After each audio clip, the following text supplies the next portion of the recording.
Iya, Bu. Oke, tunggu sebentar. Sudah kelihatan lagi? Belum. Udah, Bu. Udah. Sudah. Belum, Bu. Belum, Bu. Belum. Kayak ngumpet ya, belum. Oke, tunggu sebentar. Wah, keluaran. Sudah? Sudah terlihat? Belum.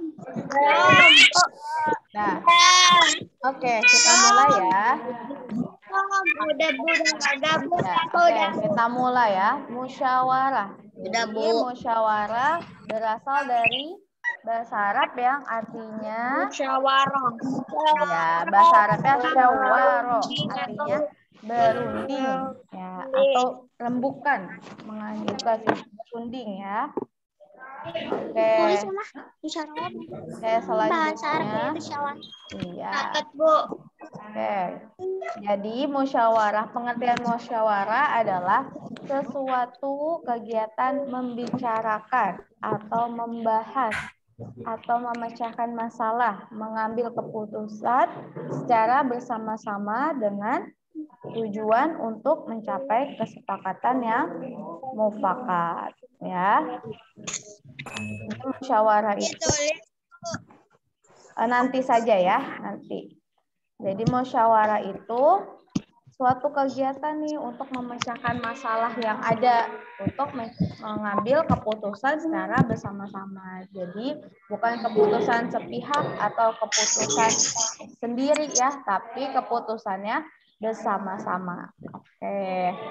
Nah, manfaatnya ya sudah anak-anak pelajari di pekan kemarin bahwa banyak sekali nih manfaat musyawarah ya. Salah satunya adalah melatih mengemukakan pendapat, usul, ide ya.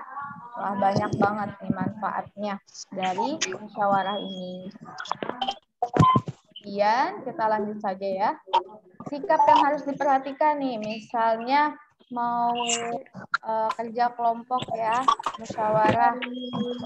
Nah, sikapnya harus seperti apa? Maka anak-anak yang pertama harus mengajukan pendapatnya dengan sopan. Ya, permisi atau maaf saya mau mengemukakan pendapat atau mau memberikan pendapat. Bagaimana kalau ya misalnya apa? Misalnya anak-anak mau pergi jalan-jalan ya bersama keluarga gitu ya. Ngasih pendapatnya, memberikan pendapatnya harus yang sopan. Apa gitu ya. Bagaimana kalau kita jangan jalan-jalan dulu, masih corona, ya. Harus mengajukannya dengan yang sopan, terus menghargai suara terbanyak. Ya. Kalau ternyata misalnya ketua kelas ya, pemilihan ketua kelas ternyata misalnya siapa ya jadi ketua kelas ya. Misalnya yang jadi ketua kelas Farel misalnya. Nah, berarti anak-anak semua harus menghargai keputusan yang ada gitu, hasil musyawarah yang ada. Oke, nah pelaksanaan musyawarah ini masuk ke sila keberapa? Sila keempat ya. Sila keempat itu lambangnya Kepala banteng. kepala banteng. Assalamualaikum Bu Akta. Waalaikumsalam. Oke, nah ini musyawarah yang bisa dilakukan ya di keluarga, di sekolah, ataupun di masyarakat. Tadi kan musyawarah itu memecahkan suatu masalah bersama-sama ya. Nah ini, iya di sini ada, tunggu sebentar. Nah, contoh di rumah tadi nih, misalnya mau menentukan waktu bermain dan belajar, misalnya. Musyawarahnya, atau misalnya pertama saja ya, pembagian tugas membersihkan rumah.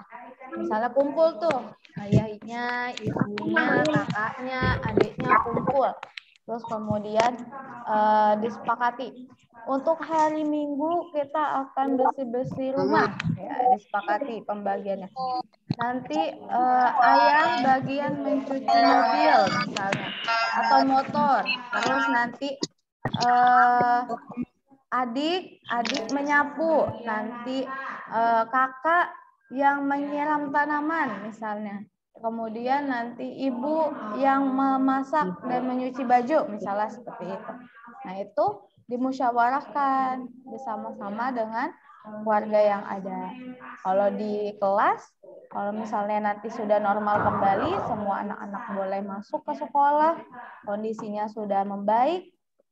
Nah, itu misalnya ada pemilihan ketua kelas. Nah, maka semuanya wajib untuk memberikan pendapatnya ya. Misalnya ketua kelasnya dia aja nih, soalnya dia itu kepemimpinannya baik. Nah, bagus nih ya. Misalnya siapa? Ketua kelasnya misalnya Reno aja nih. Soalnya Reno bangunnya pagi terus. Jadi bisa semangatin teman-teman yang lain biar bangunnya pagi juga, misalnya gitu. Terus apa? Nah itu dimusyawarahkan siapa? Enggak, jangan Reno misalnya. Siapa maunya ya? Misalnya Faro aja deh, Faro. Soalnya Faro bagus nih kalau jadi pemimpin, misalnya seperti itu ya. Itu dimusyawarahkan. Ada alasannya kenapa milihnya ini. Nah, maka teman-teman yang lain harus apa? Harus menerima keputusan bersama. Jadi yang paling banyak yang mana nih keputusannya, condongnya kemana nih ya. Nah, kalau di masyarakat, nah biasanya ini ada pemilihan ketua RT atau RW. Kalau anak-anak mungkin belum sampai ke sana ya. Ini untuk orang-orang yang sudah besar nih. Pak RT-nya siapa nih Pak RT-nya? Ya. Atau di sini ada yang ayahnya jadi Pak RT? Ada? Atau Ada. jadi Pak RW? Pak RW? Enggak. Pak Lurah? Ada Enggak. nggak? Nah itu ya. Oke, itu tadi musyawarah. Yang musyawarah ada yang mau ditanyakan dulu? Ada yang masih bingung nggak musyawarah tentang musyawarah? Tidak mau pakai buku itu. Apa? Tidak, Bu. Tidak. Oke, insya Allah sudah bisa ya, sudah paham ya. Tadi musyawarah itu masuk ke sila berapa? 4. Sila keempat itu lambangnya apa? Banteng. Sila keempat, bagaimana bunyi sila keempat? Rayakan yang dipimpin oleh kebijaksanaan dan perwakilan. Oke, benar ya. Kemudian kita hari ini akan masuk ke gotong royong. Ya. Gotong royong. Gotong royong ini kegiatan yang dilakukan secara bersama-sama ya. Kegiatan yang dilakukan secara bersama-sama dan bersifat sukarela kegiatan yang dilakukan secara bersama-sama dan bersifat sukarela supaya kegiatan atau pekerjaan tersebut dapat berjalan dengan lancar, ringan dan cepat selesai. Oke. Bisa semuanya. Nah, kuncinya ada di sesuatu kegiatan yang dilakukan secara bersama-sama ya. Jadi yang dilakukan bersama bisa disebut dengan gotong royong. Gotong royong. Tapi karena antar sila itu berkaitan ya.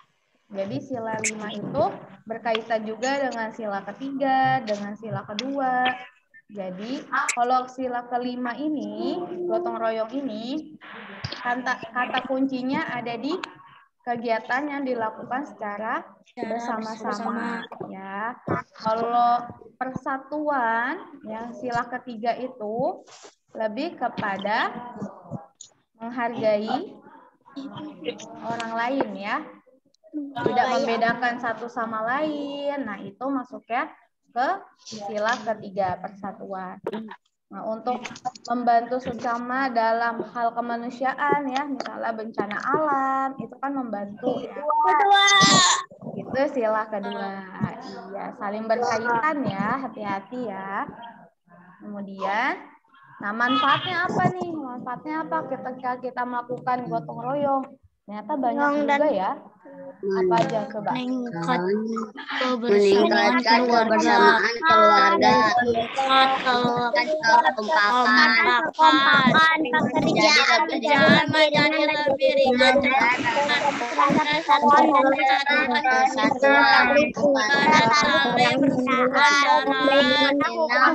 baik dengan masyarakat. Semuanya pintar masyarakat. semangat semua. Oke, kita bahas satu-satu ya manfaat gotong royongnya ya. Manfaat yang pertama adalah meningkatkan kebersamaan dan kekeluargaan. Karena gotong royong itu dilakukan secara bersama-sama, nah itu bisa meningkatkan kebersamaan yang ada, tidak sendiri-sendiri ya. Karena manusia tidak bisa hidup sendiri. Manusia itu memerlukan orang lain ya. Nah, iya. Kemudian yang kedua meningkatkan kekompakan. Misalnya siapa ya di sini? Nuril misalnya. Nuril tadinya tidak kenal nih dengan Asila misalnya. Tapi karena di sekolah itu ada piket, terus harus gotong royong ya. Misalnya hari Senin gotong royong untuk melaksanakan piket. Jadinya Nuril sama Akila jadi kompak, jadi temenan, jadi bersama-sama terus. Nah, itu meningkatkan kekompakan dengan melakukan gotong royong. Danesa. Oke, duduk ya. Oke, selanjutnya yang ketiga itu pekerjaan lebih ringan ya, ketika dilakukan secara bersama-sama. Ya kan? Contohnya apa ya? Contohnya membersihkan kelas saja ya. Oh ya, oke, membersihkan sekolah. Karena mau pertemuan tatap muka, jadi sekolah itu harus dibersihkan kelasnya misalnya. Nah, terus iya, terus Askiara misalnya datang. Askiara sama Alvan datang untuk membantu Bu Guru sama Bapak Guru untuk membersihkan kelasnya ya. Yang tadinya aduh berat banget nih, semua kelas harus dirapihin, harus dibersihin, debunya banyak ya.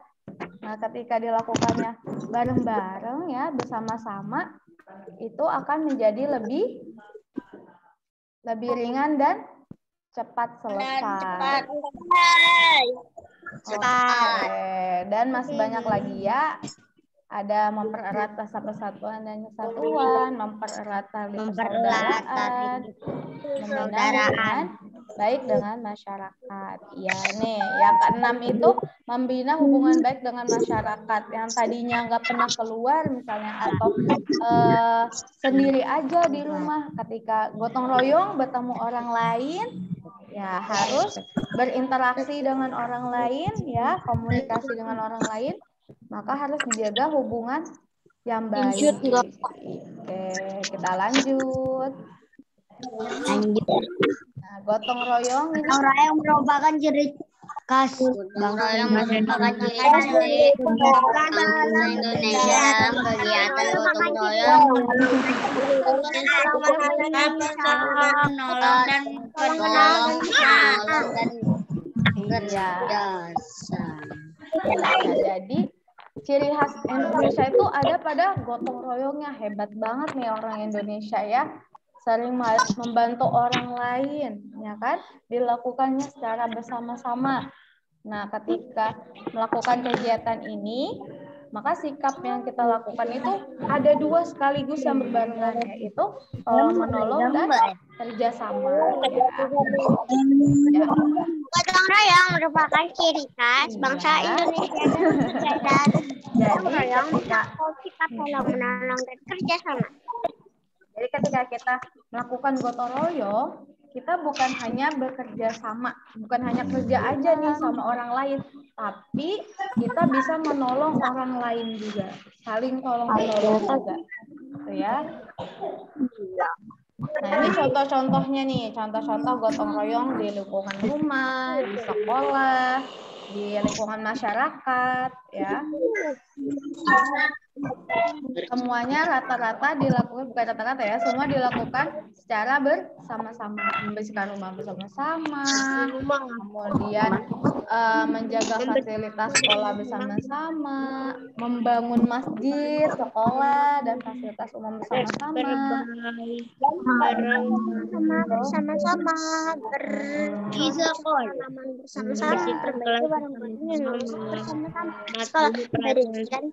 bersama-sama. Jadi coba Ibu mau tanya dulu, siapa di sini yang pernah membantu membersihkan rumah? Ayo Bu. Saya Bu. Bagus semuanya. Siapa yang pernah membantu untuk membersihkan masjid bersama-sama?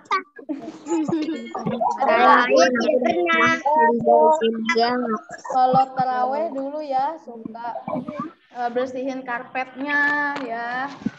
Terus apa lagi? Kalau taraweh tuh suka tuh kalau itu habis tilawah ya rapihin Al-Qur'annya ya. Sekarang kita belum bisa seperti itu lagi. Oke. Dari gotong royong ini ada yang mau ditanyakan tidak? Tidak, Bu. Tidak, Bu. Di sekolah pernah gotong royong. Apa gotong royongnya kalau di sekolah? Membantu membersihkan kelas. Bersihkan toilet. Wih, bersihkan toilet. Membersihkan ruang guru. Siap ya Ferdiati ya. Kalau untuk bersihkan toilet siap ya. Tadi kan membersihkan toilet katanya di sekolah. Nanti bareng-bareng bersihin toilet mau ya? Tidak. Terus maunya cowok-cowok. Oke.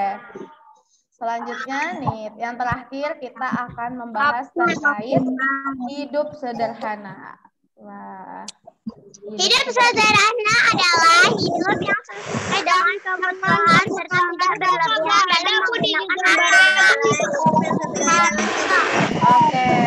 Sederhana adalah hidup yang sesuai dengan kebutuhan serta tidak berlebihan dalam menggunakan harta. Oke. Coba sekarang dengarkan Ibu ya. Jadi Tidak berlebih dalam menggunakan harta. oke. Terima kasih yang sudah membantu membacakannya.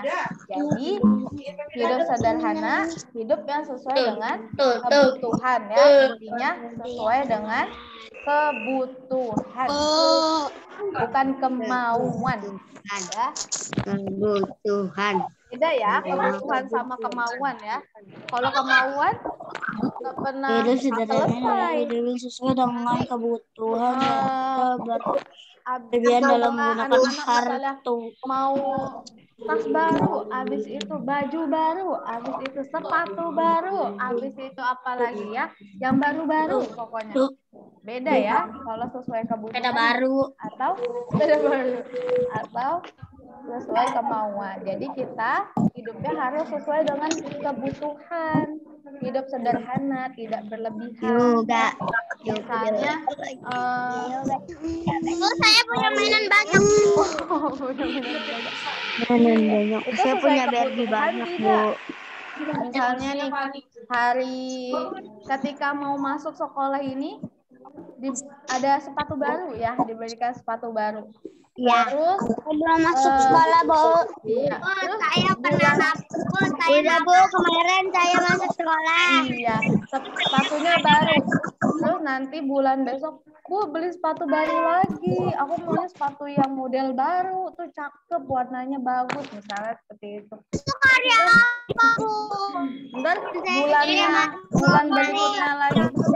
Tanggal 27. Sepatunya baru. Saya kemarin sudah masuk, Bu. Nah, itu. Jadi sesuai kebutuhan saja ya. Kemudian ini manfaat hidup sederhana. Memiliki sikap suka berbagai, apalagi akan menikmati dan bersyukur lebih membutuhkan kebutuhan daripada keinginan. Oke, tunggu sebentar ya. Dan kebutuhan dan tidak terhindar dari Maaf ya. memiliki. Oke, dah. Ibu dulu ya. Di sini manfaat yang pertama adalah memiliki sikap suka berbagi. Sikap suka berbagi. Ya, ketika hidup sederhana nih, misalnya siapa Fatma tadi. Fatma misalnya punya sepatu 2, karena yang satunya sudah kekecilan ukurannya. Satunya dikasih ke temennya. Sepatunya masih bagus ya kondisinya ya. Terus misalnya siapa lagi di sini, ada Arya misalnya. Nah, Arya misalnya punya mainan banyak banget. Terus setiap bulan dibeliin mainan terus.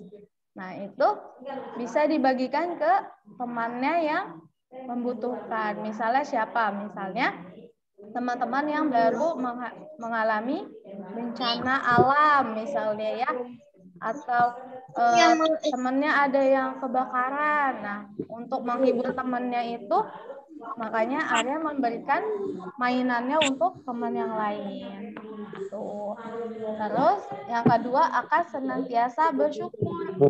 Misalnya apa? Misalnya hari ini Raihana, misalnya Raihana hari ini makannya pakai tempe sama sayur sop. Ya. Alhamdulillah, bersyukur ya. Ternyata alhamdulillah ya masih bisa makan ya. Masih bisa makan. Masih mendapatkan rezeki dari Allah gitu ya. Nah, jangan sampai misalnya marah-marah sama mamanya. Mama masaknya ini terus. Masuknya tempe terus. Kapan masak ayamnya? Ya. Kita harus bersyukur ya. Karena bisa jadi ada teman-teman yang di luar sana belum bisa mendapatkan makan. Benar. Jadi kalau makan, makanannya harus Bu, saya keluar ya Bu, HP mama saya mau dipakai. Bu, iya boleh. mau boleh. dibawa pergi. Iya boleh. Oke, kita lanjut ya. Kita lanjut ke yang nomor 3. Nomor 3 itu lebih mengutamakan kebutuhan daripada keinginan. Iya, yang tadi sudah Ibu jelaskan ya. Jadi dipikirkan dulu ini dibutuhkan atau tidak ya. Terus kemudian nomor 4, hidup hampir sama ya. Adanya dan tidak berlebihan. Hampir sama ya. Bukan berarti misalnya bajunya udah robek-robek. Masih bisa dipakai, nggak apa-apa, pakai aja. Nah, seperti itu ya, bukan seperti itu ya. Tapi sesuai kebutuhan yang ada. Kalau memang bajunya harus diganti, ya boleh beli yang baru gitu ya. Kemudian yang kelima, apa nih yang kelima? Terhindar dari hutang. Iya. Nah, insya Allah anak-anak tidak ya. Nggak ada yang hutang kan? Ada yang punya hutang? Tidak. Ada? Nggak ada ya. Ada, Ya, Bu. insya Allah anak-anak kelas 3 tidak ada yang hutang-hutang gitu ya. Jangan sampai misalnya, aduh aku pengen beli apa ya. Sekarang mainan yang terkenal tuh apa ya? Mainan apa ya? Rebut. Hah? Rebut. Kalau kuisi apa namanya tuh? Puisi. Itu mah udah nggak zaman. Oh, udah nggak zaman. Kuisi udah nggak zaman. Terus apa dong yang zaman dong? Pop it. Oh, pop it. Oke. Misalnya pop it. Aduh, pop it itu apa ya? Permainan apa pop it ya? Mainan pencet-pencet gak berguna, Bu. Oh, Mainan kayak yang ada warna-warnanya. Yang ada warna-warnanya. Zaman pencet-pencet, Bu. Oke. Misalnya pop it ya. Buat menghilangkan stres. Oke, pop it. Misalnya pop it. Jadi misalnya, aduh kenapa sih nih ibu sama ayah atau mama sama bapak nih nggak bisa import it, ya udah deh aku minjem uang aja, nggak ada ya kayak gitu. Minjem uang aja ke temen aku biar bisa beli pop it. Nanti kalau dapat uang jajan aku baru bayar. Jangan seperti itu ya. Jangan sampai seperti itu ya. Mau nabung dulu. Iya benar, siapa tuh yang bilang? Nabung ya. Jadi misalnya uang jajannya sehari 2.000, ada nggak? Sehari 2.000? Apa lebih nih? Kalau jajan? Tidak. Yang banyak 20.000, Bu. 5.000. Sekali. Ya, misalnya sehari jajannya. Bu, saya 50.000. Oke. Banyak. Saya lebih dari 50. Oke, misalnya uang jajannya itu misalnya sehari 5.000, maka harus ditabung misalnya berapa? 1.000, boleh. Bu, emang kalau punya duit 10.000, 5.000 dijajanin, 5.000 ditabung ya, Bu? Boleh banget seperti itu. Jadi Kalau nggak jajannya 1.000 aja. jajannya 1.000 aja. Bisa. Oke. Kita lanjut ya. Wah, sudah selesai ini. Oh, ini nih contoh hidup sederhana ya. Tidak berlebihan dalam pakaian, tidak berlebihan dalam beli makanan, tidak berlebihan dalam beli elektronik, tidak memamerkan kekayaan Untuk berbagi dengan orang lain belanja sesuai dengan kebutuhan bukan keinginan. Oke, terima kasih. Nah, ini dia contoh hidup sederhana ya.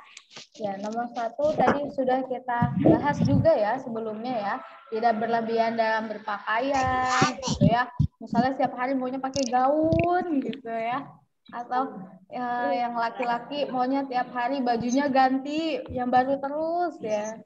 Terus apa lagi? Tidak berlebihan dalam membeli makanan dan Minuman. makannya seperlunya aja nih. Jangan, Ma, aku mau pizza, aku mau ayam, aku mau apa lagi yang lain yang enak ya gitu. Tapi ternyata makanannya tidak dihabiskan, dibuang-buang. Ya, itu tidak boleh ya. Terus yang ketiga, tidak berlebihan dalam membeli alat elektronik. Alat elektronik itu contohnya apa alat elektronik? TV, Ya. AC, kipas, HP. Oke. Udah bisa semuanya. Berarti nggak boleh berlebihan nih dalam membeli alat elektronik. Misalnya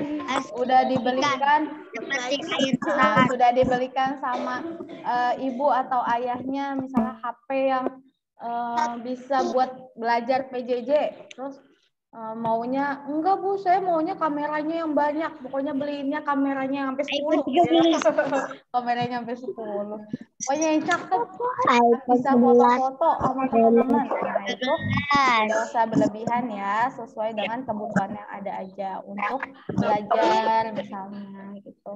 Bu, nanti. Oke, terus tidak memamerkan kekayaan yang ada. Misalnya lagi main nih teman-teman, lagi main semuanya nih anak-anak. Terus gini, ya iyalah misalnya ya. Bapak aku kan jadi Pak RT ya misalnya. Terus yang satunya, ya bapak aku jadi Pak Guru ya. Terus main kayak Iya, nah itu tidak boleh ya, tidak boleh memamerkan. Kemarin aku mah habis ini ya jalan-jalan naik BMW Amerika. Wah, Amerika. Bisa nggak ke Amerika juga misalnya. Nah itu nggak boleh ya. Nah jadi saling menghargai satu sama lain. Kalau misalnya habis pergi jauh, bisa beli oleh-oleh buat temennya. Temennya dikasih, saling berbagi ya. Oke, dari sini ada yang mau ditanyakan? Tidak. Iya, Bu. Siapa yang mau tanya tadi? Saya. Banyu, Bu, Banyu. Banyu, kenapa Banyu? Apa, Bu? Bu, kalau kan misalnya kita kan lapar nih, Bu, terus makan nasi kan nasinya kan banyak. Terus kita masih lapar, boleh makan lagi nggak sih, Bu? Oh, ceritanya mau nambah makannya. Apa kalau masih lapar? Boleh. Kan katanya kan nggak boleh berlebihan. Boleh kalau mau nambah, tapi lebih baiknya tidak boleh makannya terlalu banyak. Ya. Kalau makannya terlalu banyak, nanti gampang ngantuk. Tapi nggak apa-apa kalau untuk anak-anak yang masih masa pertumbuhan. Tadi Banyu nanya, mau kalau makannya mau nambah boleh nggak? Boleh, kalau dihabiskan ya. Oh, udah siap tugasnya. Tugasnya apa, Bu? Jangan ada tugas, Bu. Oh, yang Tugas, Bu. Jangan ada Oke. Jangan ada tugas. Oke, tunggu dulu ya. Jadi materi ini sudah paham insya Allah ya. Tidak ada yang ditanyakan ya. Iya, Bu. Oke. Jangan ada tugas, Bu. Jangan ada ini tugas, Bu. Hari ini ada tugas, tapi tugasnya insya Allah mudah. Insya Allah mudah tugasnya ya. Oke. Tugasnya ada di halaman 102. Ini mudah insya Allah mudah ya. Apa, Budi? Mana Budi tematik? Buku tematik 3.3. Kelihatan nggak? Halaman berapa, Bu? Halaman 102. 202 ya, Bu ya? 102. Tugasnya saya di grup aja, Bu. Iya, tenang aja, nanti Ibu share ya. Ya, Bu. Oke. Kita tutup ya pembelajaran. Udah nggak ada yang nanya kan? Ini doang. Iya, betul. Assalamualaikum warahmatullahi wabarakatuh. Oke, alhamdulillah pembelajaran hari ini dengan membaca hamdalah.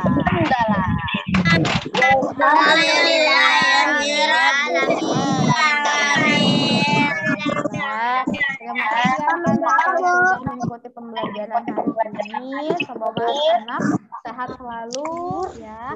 Pekan depan insya Allah yang belum bisa ke sekolah bisa bergantian ya. Terima kasih. Selamat mengikuti pembelajaran berikutnya. Assalamualaikum. Hari Rabu bukannya hari Rabu bukannya hari ini tanggal merah ya, Bu. Nanti akan diinfokan lagi ya. Oke, silakan dikerjakan tugasnya ya, dikirim ke Ibu. Oke. Assalamualaikum. Assalamualaikum. Waalaikumsalam.